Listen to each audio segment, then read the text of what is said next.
Jadi saham itu klasifikasinya ada 3, saham blue chip, second liner, dan third liner. Halo, assalamualaikum warahmatullahi wabarakatuh. Balik lagi ke channelku, Cornella Channel. Oke, jadi di video kali ini aku mau bahas tentang saham lagi. Sebelumnya aku udah sharing gimana cara biar ada akun untuk jual beli saham, terus gimana cara bangun portofolio, terus gimana cara untuk memilih saham di bawah 100.000 untuk pemula. Nah, kali ini aku mau sharing lagi berdasarkan pengalamanku dan berdasarkan sepengetahuanku juga. Jadi kalau ada yang salah, mohon dikoreksi di kolom komentar, oke? Nah, jadi kali ini aku mau bahas tentang gimana cara pilih saham yang bagus. Jadi saham itu klasifikasinya ada 3, saham blue chip, second liner, dan third liner. Saham blue chip ini yang market cap-nya yaitu sudah mencapai 40 triliun ke atas. Sedangkan second liner itu dari 500 miliar sampai di bawah 40 triliun. Sedangkan third liner itu di bawah 500 miliar. Nah, aku saranin untuk teman-teman pemula, kalau mau memulai investasi saham, teman-teman harus mulai dari saham-saham blue chip. Kenapa? Karena biar saham yang kita beli itu sesuai dengan tujuan kita, yaitu jangka panjang. Jadi tenang aja kalau saham yang kita beli itu adalah saham blue chip. Nggak usah takut kalau saham yang kita beli itu turun atau merah, karena suatu saat saham yang kita beli itu akan kembali normal. Percaya aja. Kalau kata kakek Warren Buffett, in fundamental we trust. Nah, jadi kali ini aku mau bahas tentang fundamental. Buat pemula nih, kalau aku pribadi, cara aku pilih saham yang bagus itu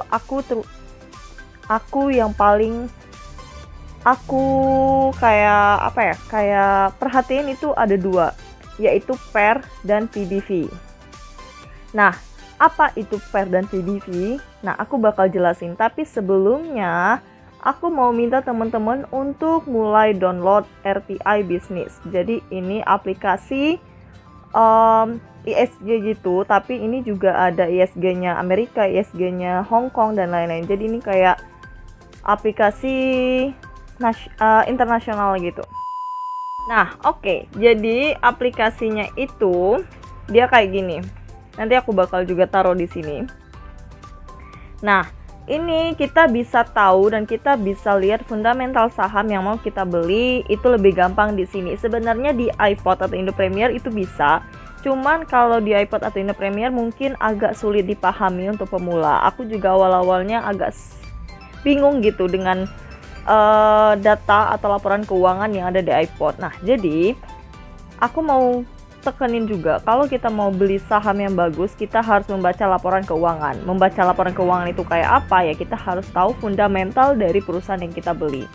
Kalau perusahaan itu bagus, berarti fundamentalnya bagus. Jangan sampai kita beli kucing dalam karung, asal-asalan aja gitu, atau ikut-ikutan teman aja tanpa kita analisa sendiri. Biasanya di akun sekuritas itu dia sering lag atau lemot pada saat sesi 1 atau sesi 2 karena orang berlomba-lomba untuk mendapatkan harga saham di awal waktu. Nah, makanya kalau untuk melihat harga yang sebenarnya atau real time, kita bisa lihat di RTI Business ini. Nah, cara ngelihat fundamental yang bagus itu gimana? Tadi aku udah bilang kalau aku ngelihat itu dari 2 cara, yaitu PER dan PBV.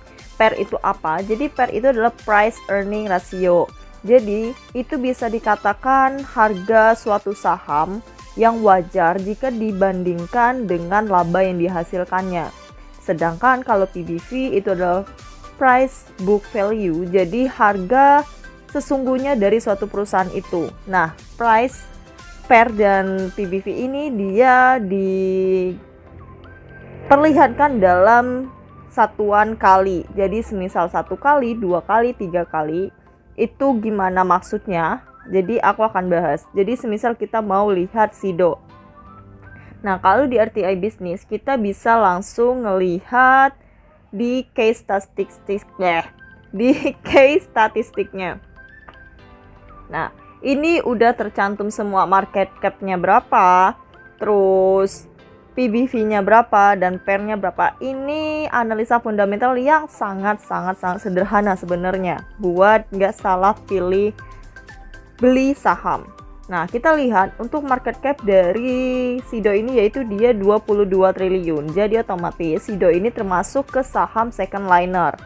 Nah, pair-nya kita lihat di sini, pair-nya dari Sido ini adalah 26,16 kali. Maksudnya berarti dia 26 kali lebih tinggi dibandingkan dengan laba yang dihasilkannya. Kalau kata orang-orang yang udah berpengalaman, kalau milih saham yang bagus itu harus dengan pair yang rendah.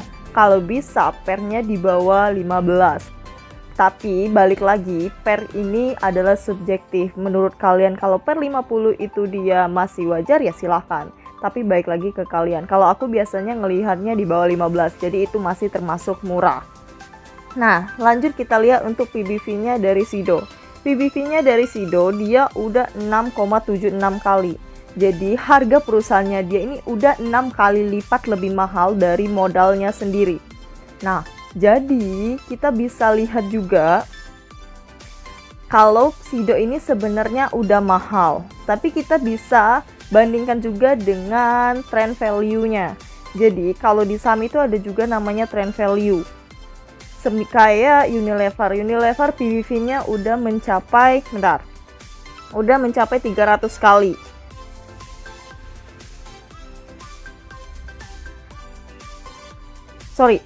PBV-nya untuk Unilever dia udah mencapai 40 kali. Jadi harga dari perusahaan Unilever ini udah 40 kali lipat dari modal aslinya. Dia udah dihargai mahal banget, tapi sesuai dengan trend value-nya di pasar atau di market. Siapa sih yang nggak tahu Unilever? Siapa sih yang nggak tahu produk Pepsodent, produk sejenis kayak Sunsilk dan lain-lain, itu semuanya produk Unilever. Makanya harganya dari Unilever itu dia udah mahal. Tapi baik lagi ke teman-teman, semakin rendah PBV dan pair itu berarti sahamnya semakin bagus. Tapi ingat, kita membandingkan PBV dan pair suatu saham ini kita harus bandingkan dengan yang sektornya sama. Jadi Sido kita harus bandingkan dengan sektor yang sama, yaitu farmasi atau obat-obatan dan lain-lain. Sedangkan Unilever dengan consumer goods juga, kayak Indofood, terus kayak dan lain-lain gitulah. Makanya jangan sampai kita membandingkannya dengan beda sektor, karena pair dan PBV-nya tidak akan seimbang. Harus dibandingkan dengan sektor yang sama. Terus satu lagi, kalau aku biasanya ngelihat kinerja dari suatu perusahaan itu, aku lihat juga grafik pertumbuhannya. Semisal aku mau ngelihat Sido tadi, aku minimal ngelihat pertumbuhan grafiknya itu dalam 5 tahun. Bisa dilihat kalau dalam 5 tahun ini pertumbuhan grafik dari Sido itu dia naik terus, otomatis perusahaan ini bertumbuh. Jadi perusahaan ini bisa kita katakan bagus, dan juga produknya kita udah tahu semua gitu kan. Siapa sih yang nggak tahu tolak angin gitu kan? Kalau kita masuk angin pasti yang dicari adalah tolak angin. Nah, mungkin itu aja untuk analisa fundamental yang paling sederhana dari aku. Sharing aja sih. Tapi kalau ada yang salah yang aku ucapin, kalian boleh komen. Please banget korek aku kalau aku salah, karena aku juga masih belajar. Oke, sekian video kali ini dari aku. Semoga bermanfaat dan semoga semangat terus untuk investasi. So, jangan lupa like, comment, and subscribe. Share juga kalau menurut kalian video ini bermanfaat. See you on my next video. Bye-bye. Wassalamualaikum warahmatullahi wabarakatuh.